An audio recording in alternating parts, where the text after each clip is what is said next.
Hello, welcome to Roselle Reads. I am Deja, and today we are going to be doing the mid-year book freakout tag.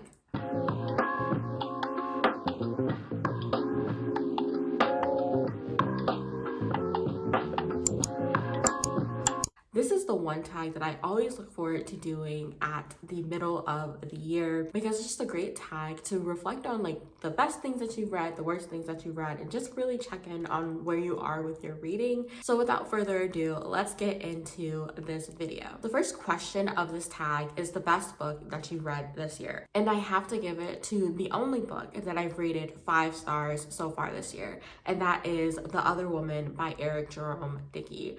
This one took me by surprise. I was not expecting to love this as much as I did, but I swear this book took me on such an emotional journey that like I am so keen to read everything that this author has ever written, because I feel like a lot of books that I've been reading lately, like I just don't have that emotional pull towards it.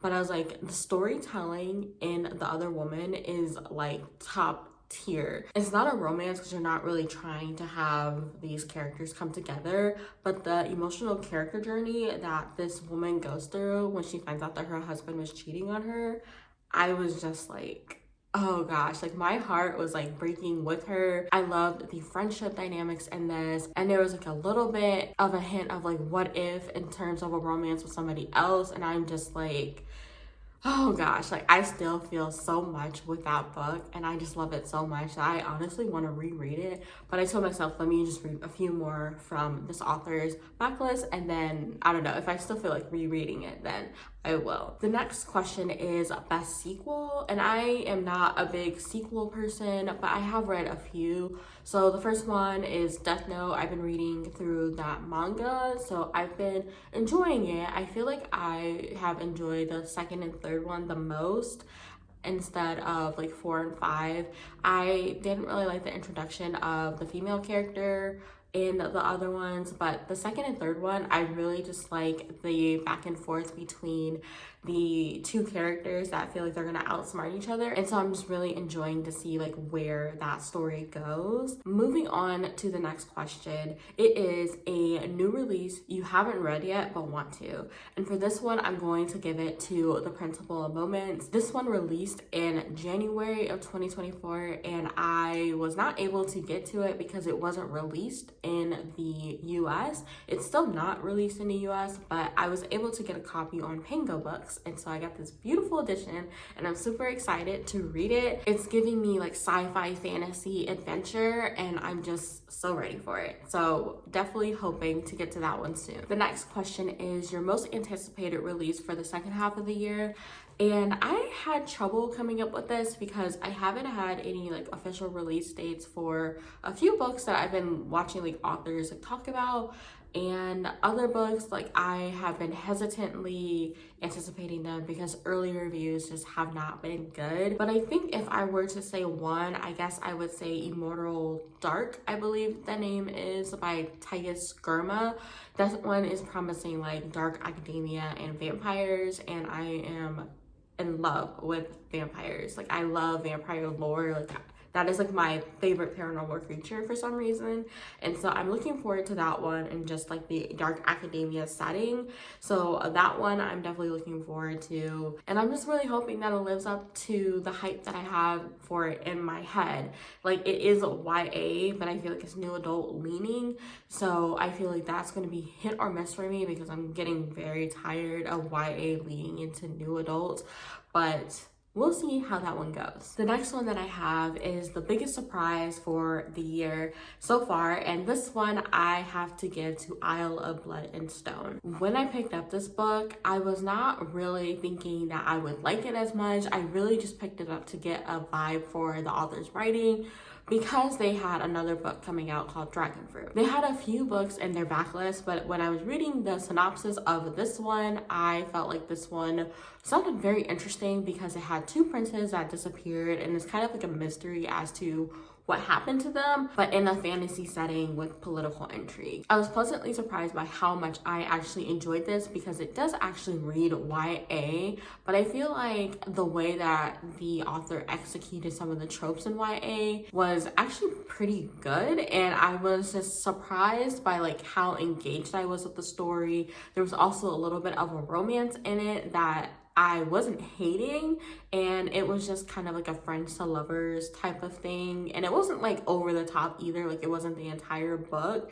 And while I did have like some problems with it, like I think overall it was a very strong YA book. And the next question is your biggest disappointment, and for this one I'm going to have to give it to Daughter of the Moon Goddess.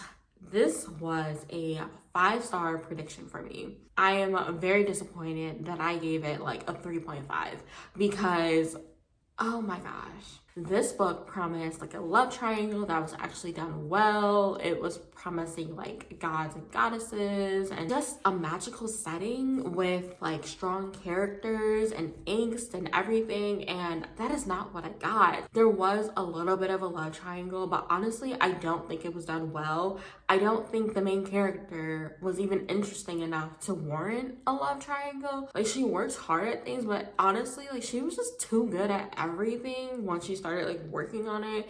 I also thought that most of the other characters were boring as well. This story was just missing tension for me in like all aspects. Even when you had all of these like action packed scenes with like battles and all of that, like you just knew everything was going to be okay because there wasn't any tension or anything. Like, I wasn't worried that she would survive or wonder what was going to happen next because like everything was just fine. Like, I feel like it was just kind of boring because everything was just kind of perfect.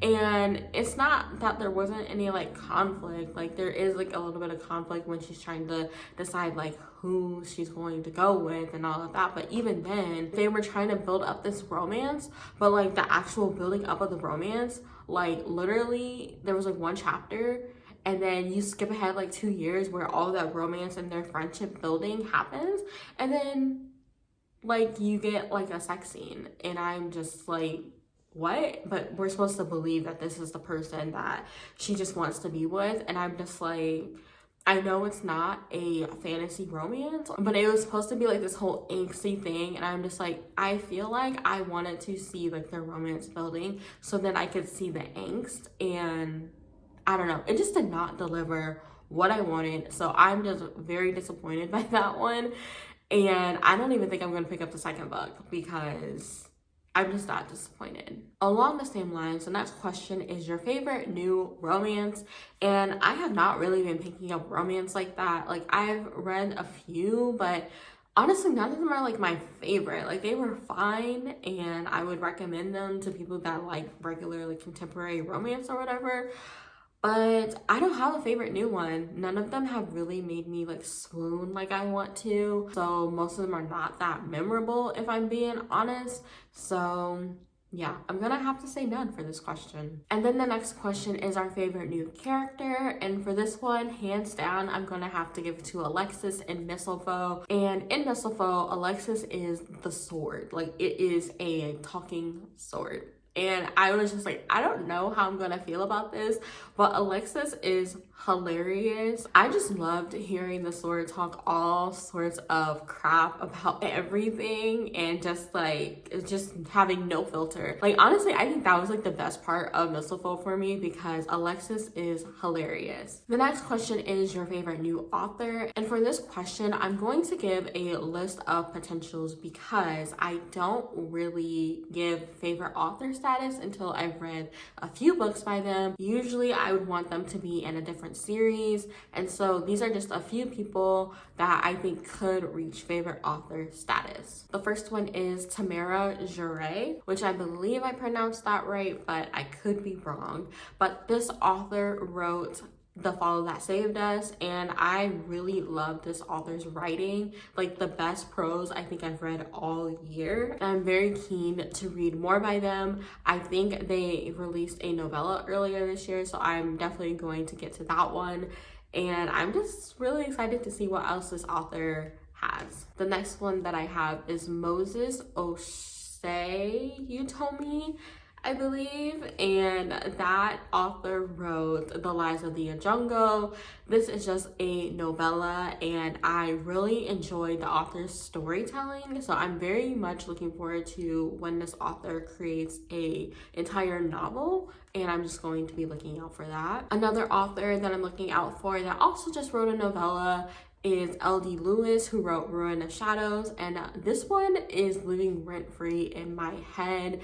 I think this is my favorite assassin story ever, and I just really enjoyed like the world building that this author did in such a short amount of time, but then also I really just enjoyed like the character work, and oh my gosh, like I really like this story. And this story came out years ago, I believe, and the author has not published anything since, at least not in terms of novellas or novels. I believe they work on short stories and short story collections, and I think mainly in a Faya Lit magazine. But I cannot wait until the day that this author publishes like a full-length novel, if that ever comes, because it seems like they like short fiction.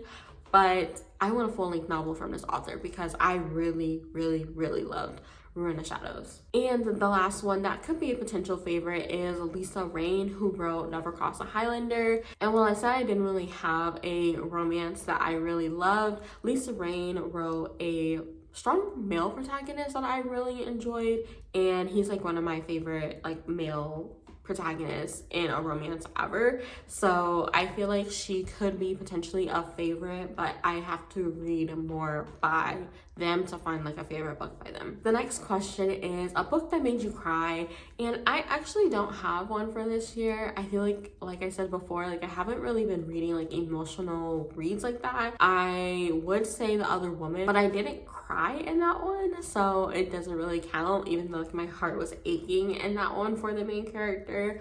But yeah, I haven't read a book that made me cry, so I guess nothing. On the opposite side, the next question is a book that made you happy, and for this one I'm going to say That Time I Got Drunk and Saved a Demon.